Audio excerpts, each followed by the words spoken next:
السلام عليكم ورحمة الله وبركاته. متابعينا في الرحمن سنتر، أهلا وسهلا بكم. كنا كلمنا حضراتكم الفيديو اللي فات عن الفروق العامة أو أهم الفروق بين أطقم المائدة، وهو طقم الصيني والبورسلين والأركوبال والأركوبايركس. إن شاء الله النهاردة هنفرق ما بينهم، بس تفرقة هتكون عملية شوية، إن احنا هنجيب كل طبق ونبدأ نطبق الفروق اللي احنا قلناها في الفيديو اللي فات عليه.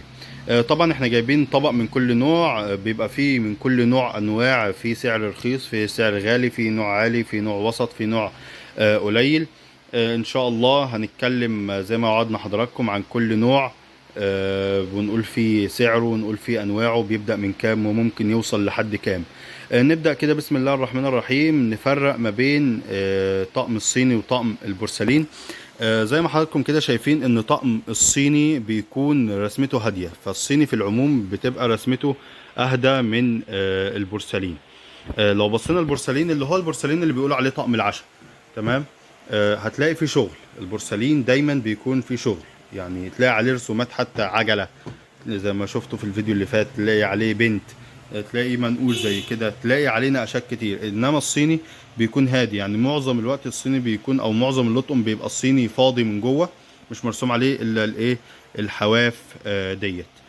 طيب، هتلاقوا برضو الاركوبال.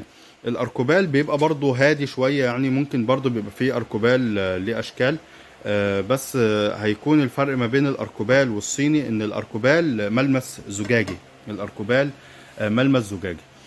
طيب، لو بصينا برضو حاجة كمان، طقم الصيني او الطبق الصيني بيبقى خفيف، يعني اخف من طبق البورسلين. يعني ده طبق كبير اهوت، البورسلين الاصغر منه بيكون اتقل منه. ده طبعا الصيني النظيف، يعني انا كل لما الطبق بيبقى خفيف معايا بعرف ان النوع دوت في الصيني نظيف. تالت حاجة قلناها اللي هي الشفافية بتاعت الطبق. يعني انا اهو هحط ايدي ورا الطقم، تمام، ونبدأ نبص. هتلاقي دي باينه، مش باينه قوي كده، هنبينها كده في النور.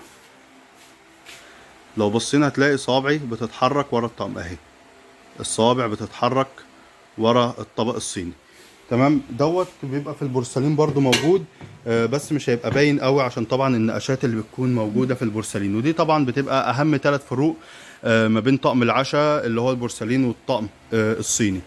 بالنسبة بقى للأركوبال والأركوبايركس، بالنسبة للأركوبال والأركوبايركس فالاتنين طبعا من الزجاج.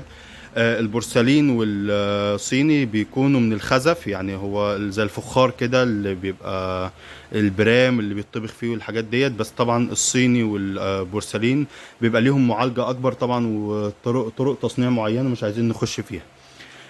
الأركوبال والأركوبايركس بيكونوا من الزجاج. الأركوبال اسمه الزجاج الأبيض، يعني ده زجاج، بصوا الخبطة بتاعته بيطلع صوت الازاز لما بيجي ايه يتخبط، لان هو اصلا ازاز.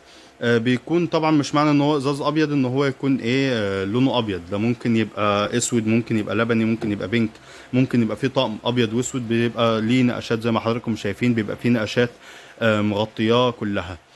طيب، بالنسبه بقى للاركوبايركس، فالاركوبايركس بيبقى هو ازاز اصلا. يعني لو حضراتكم هتشوفوا كده هتلاقوا الازاز باين ان هو ازاز، هتلاقوا الطبق باين ان هو ازاز بس منقوش. الطبق بيكون باين ان هو ازاز بس عليه نقشة، تمام، زي برضو ما حضراتكم شايفين.